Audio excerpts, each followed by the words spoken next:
Hey guys, it's Pastor Bruce.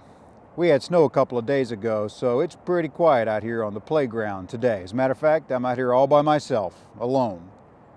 I want you to think about that word for a couple of minutes, alone, because it's a good tag for Mark chapter 15. We see Jesus before Pontius Pilate, and Pilate could have let Jesus go. He didn't have to condemn him. But he chose instead to reject Jesus and send him on the path to the cross. He turned him over to the Roman soldiers who beat him, flogged him, mocked him, put a crown of thorns on his head. There was no one to show him any human decency or compassion.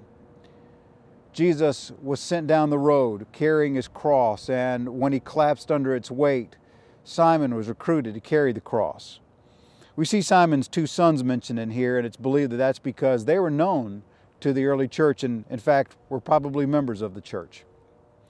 When Jesus arrives at Golgotha and is crucified, as he's hanging there on the cross, every group mentioned, with the exception of the women who are off cowering at a distance, is described as jeering and making fun of Jesus. The passers-by are said to have hissed, which is a sign of derision. The Jewish leaders laughed at him and taunted him to come down from the cross.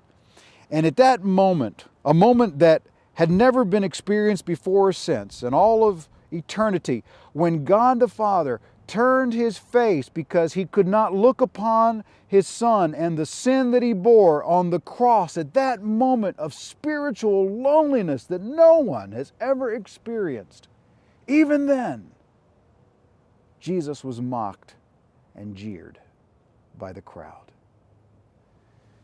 I love the song that's been out for several years, "You Are My King." The first lines of that song say, "I'm forgiven because you were forsaken." Why don't you thank Jesus today for what he did for you on the cross? God bless you as you go.